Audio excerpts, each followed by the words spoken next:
You're listening to Civic Media. You can tune into any of our live shows on any radio station across the state with the Civic Media app. Find us in your phone's app store and listen anytime, anywhere. This is your WFHR Daily News Roundup for locally grown radio 97.5 FM and 1320 AM and WisCountry 105.5 FM WIRI in Wisconsin Rapids. For WFHR and WIRI News, I'm Melissa Kay. After a contentious spring election, the state Supreme Court now has a new justice. Shali Pittman reports. Welcome to the Wisconsin Supreme Court, Justice Susan Crawford. Let's get you sworn in because we got a lot of work to do. It's official. Susan Crawford is now a justice on the Wisconsin Supreme Court. Crawford was sworn in last Friday at the state capitol. Friday's ceremony included remarks from past colleagues, including Judge Everett Mitchell and former Governor Jim Doyle, under whom Crawford served as chief legal counsel. Now Justice Crawford's swearing in begins her 10-year term on the court, and as she addressed the Capitol Rotunda on Friday, she gave a primer on challenging issues before the state Supreme Court. Her conclusion: from the beginning, this court has stepped up in the moments that matter most. It has taken seriously its duty to interpret our Constitution and protect the rule of law, even when the issues were politically charged, deeply divisive, or hard to untangle. Crawford was sworn in by Chief Justice Jill Karofsky. She's taken the seat left by outgoing Justice Ann Walsh-Bradley, who had her own celebration at the Capitol in June. Crawford's win in April over former Attorney General Brad Schimmel bolstered the court's liberal majority. The race was a repeat of 2023. It smashed spending records for any state Supreme Court race across the nation. Last week, new FEC filings showed that Elon Musk's PAC spent $27 million on petition incentives during the time of the spring election. Musk promised cash and million-dollar prizes to voters who opposed partisan judges. The effort has sparked lawsuits. For Civic Media News, I'm Shali Pittman. Wisconsin wildfires may be smaller than the ones in Canada and the western U.S., but as Parker Olson reports, they pose a different challenge here than in seasons past. This year, 971 fires have burned over 2,500 acres in Wisconsin. In the last 2 years, we've definitely seen some earlier fire seasons, so longer duration fire seasons. Typically, it's been kind of that March, April is kind of our peak, but we're seeing earlier peaks to our fire season over the last couple of years. So definitely earlier snow-free conditions across the state, and we're having fires, statewide. In the 8 years from 2015 to 2023, there were a total of 33 fires in the months of January and February. This year and last year, there were 200 in those months. Weather is the primary factor on how many fires may occur in a year. Snow plays a key role in the changes to Wisconsin wildfires. Civic Media meteorologist Brittany Merlot says years that are supposed to be colder and snowier aren't delivering the snow and temperatures that allow nature to defend against fires. On the other side of summer, according to prescribed burn specialist Michelle Wojteka, droughts are putting Wisconsin at greater risk. Climate change right now is most definitely impacting our summers.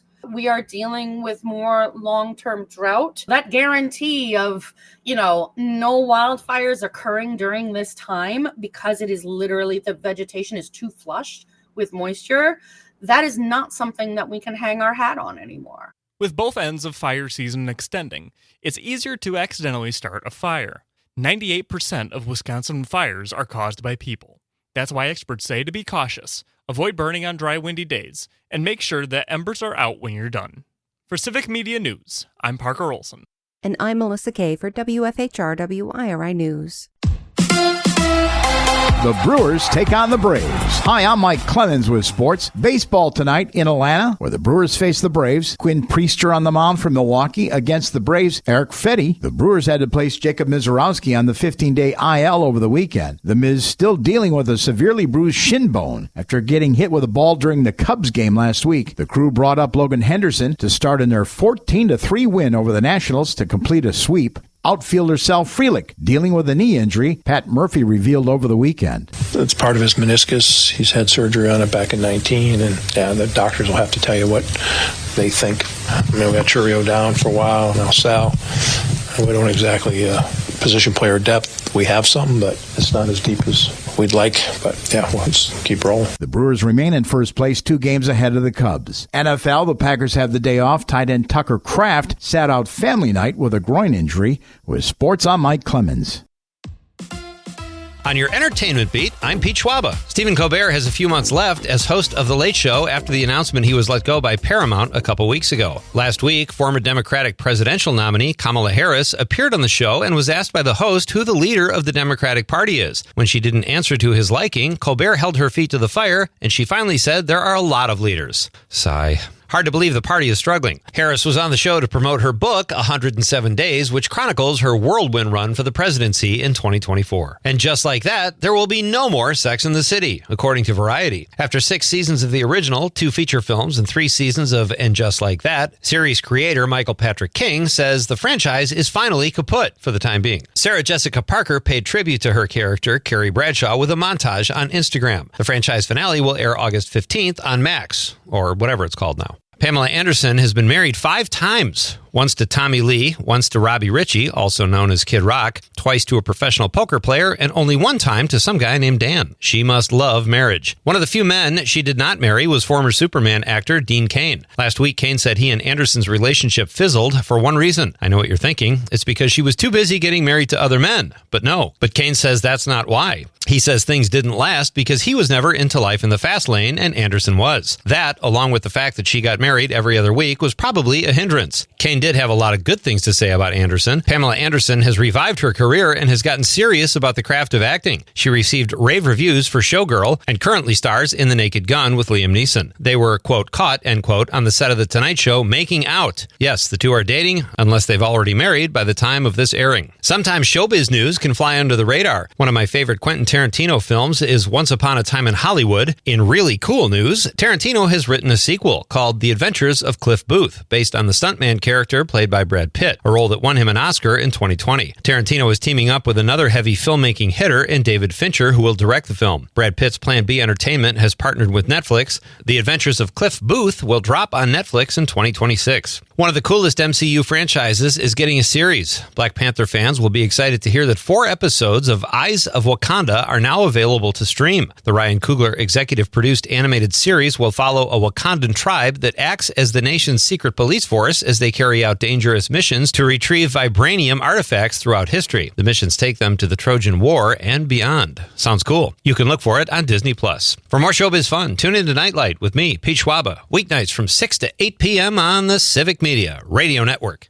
We are going to have more of that wildfire smoke from Canada today, otherwise mostly sunny with a high temperature generally in the upper 70s to low 80s here through the day today. Tonight, partly cloudy, will drop to the upper 50s to low 60s. Tomorrow, mostly sunny with a high in the low to mid 80s. I'm meteorologist Sean Cable. Currently, it is 60. That's your WFHR and WIRI Daily News Roundup from Civic Media. Subscribe to this podcast on Spotify, Apple, or wherever you find your podcasts.